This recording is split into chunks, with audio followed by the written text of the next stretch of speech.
My understanding is that there was absolutely no sort of prenup agreement, that after any divorce, that jewelry would return to Harry. So what it means is that it would be part of a divorce settlement.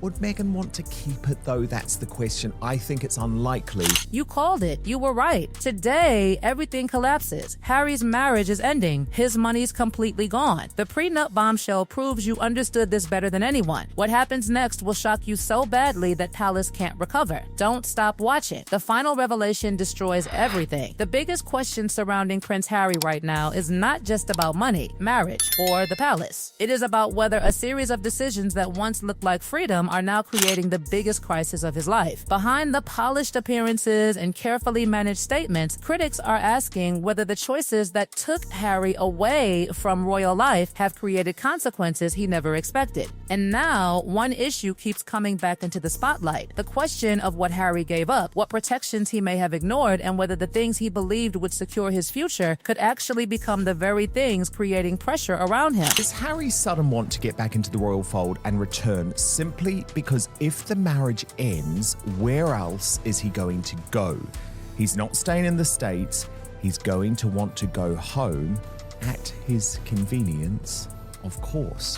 This is the moment you've been waiting for. The moment everything you predicted starts falling into place right in front of us. Months ago, thousands of you called this exact scenario with perfect accuracy. You said the marriage was a trap. You said Meghan had an exit strategy planned from day one. You said he was walking into a cage with no way out. Everyone dismissed you as paranoid. Media ignored you. Palace dismissed you. But you were right all along. And today, we're showing you the proof. For months, online speculation has exploded around the future of Prince Harry and Meghan Markle. Supporters said the couple built a new life away from royal pressure. Critics argue that the reality behind the scenes may be far more complicated. And now every detail is being examined. Every decision, every public appearance, every financial move, every silence. Because when a royal story reaches this level of attention, even the smallest details become clues in a much bigger conversation. One of those details involves the priceless connection between Harry and his late mother, Princess Diana. The jewelry associated with Diana has always carried emotional meaning far beyond its financial value. It represents memory, history, and a connection to one of the most watched figures in modern royal history. Harry did something absolutely catastrophic, something that financial advisors are still shaking their heads about in disbelief. He gave Diana's jewelry, his mother's final legacy, her most precious gifts to him to Meghan, with zero prenup agreement protecting it. Not a loan, not conditional ownership, completely unconditional, with no strings attached whatsoever. Stop and think about this for a second. He gave away one of the most valuable pieces of property in his entire possession with no legal protection, no way to get it back, no escape clause. The controversy surrounding Diana's jewelry has become one of the most emotional parts of the entire debate. The question being raised by critics is simple. When something carries such personal history, should there have been stronger protections around it? The argument is not only about diamonds or value. It is about symbolism. It is about a son carrying a piece of his mother's legacy into a new chapter of his life. And that is exactly why this issue has created such intense reactions. Because if a relationship changes, sentimental possessions connected to family history can suddenly become part of difficult negotiations. No conditions. This was a billionaire-level mistake. This was a decision that financial advisors say will cost him millions in leverage and negotiating power. Meghan now owns priceless Diana's jewelry legally and permanently. She can keep it, sell it, use it as a weapon in divorce. He has zero legal recourse to stop her. The comments are absolutely brutal and specific. Will she give it back after the divorce? No, never. Whether those claims are proven or not, the emotional reaction shows why this topic has become such a powerful symbol in the public debate around Prince Harry's choices. For critics, the jewelry represents something much larger, the belief that Harry may have sacrificed important connections while trying to build a completely different future. And then there is another storm gathering: the financial pressure surrounding his legal battles. The loss of a major court case can create consequences far beyond the courtroom. Legal expenses, reputation battles, and public criticism can combine into a situation where every decision becomes more difficult. She'll keep it or sell it for spite and profit. That's the universal consensus from people who understand how this works. He's already begging the palace for help desperately. This isn't hypothetical. This is happening today. A man claiming complete independence is literally screaming for his father to bail him out out because he can't afford to fight Meghan over ownership of the jewelry. And that is where the story becomes even more complicated, because the public battle is no longer only about the past. It is about what happens next. A royal family, a marriage, a fortune, and a legacy are all being pulled into the same conversation. The question everyone keeps asking is whether these decisions were carefully planned moves toward independence, or whether they created a situation where Prince Harry now has fewer options than ever before. Because when personal choices, family history, and public pressure collide, the consequences can become impossible to control. And according to critics watching this closely, the biggest revelations may still be ahead. The financial questions surrounding Prince Harry became even more intense when the discussion moved beyond personal possessions and into the consequences of his legal battles. Critics began focusing on the lawsuit against the Daily Mail and what the outcome could mean for his future.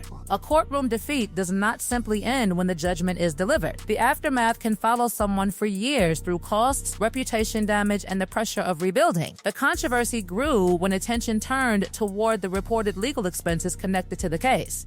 Questions started appearing about whether Prince Harry had underestimated the risks involved and whether a battle he believed was necessary had created a much larger financial burden than expected. The argument from critics was that this was not only about losing a case, it was about the consequences of a decision made with confidence but followed by serious complications. The financial impact, according to those criticizing his choices, represented another example of how one decision could create a chain reaction affecting everything around him. The courtroom defeat also brought renewed discussion about Prince Harry's relationship with the palace and whether he would need support from the very institution he once stepped away from. The irony was impossible for critics to ignore. A man who left royal life seeking independence was now being portrayed by opponents as someone facing a situation where he might need the same establishment he separated from. The conversation then shifted toward security costs and the ongoing debate about protection. The issue of royal security has followed Prince Harry for years, with arguments on both sides about responsibility, safety, and public funding. Critics pointed to reports about Canadian taxpayers spending hundreds of thousands protecting Prince Harry during visits between 2014 and 2020. They argued that private trips and public appearances created frustration among people who questioned why such expenses should continue. For those critics, the security debate became another symbol of the larger conflict surrounding Prince Harry's new life. They argued that the desire for royal-style protection appeared to clash with the decision to step away from official royal duties. The discussion became even more emotional when Ken Worth, Diana's former bodyguard, was brought into the conversation. Critics used his comments to argue that the security battle was not only about safety but also about identity, status, and the desire to maintain a connection to royal life. Meanwhile, another major conflict was developing inside the palace itself. The question was whether King Charles would attempt reconciliation with Prince Harry or whether Prince William would take a much harder approach. Some commentators suggested King Charles wanted to be remembered as a forgiving monarch, someone willing to repair family divisions rather than allow them to continue forever. They connected this approach to the complicated history involving Princess Diana and the criticism that followed the royal family after her death. Reports of possible reconciliation talks created further speculation. Some believed King Charles wanted a path back for Prince Harry, while others argued that bringing him closer could create new problems for the institution. The situation became even more complicated with discussions around Clive Alderton and Theo Rycroft. Clive Alderton had been described by critics as someone representing a firm palace position, while Theo Rycroft was viewed by some commentators as more open to improving relations with Prince Harry. That possibility immediately raised questions. Was the palace preparing the groundwork for a return? Was a new approach being created behind closed doors? Or would internal disagreements prevent any meaningful reconciliation?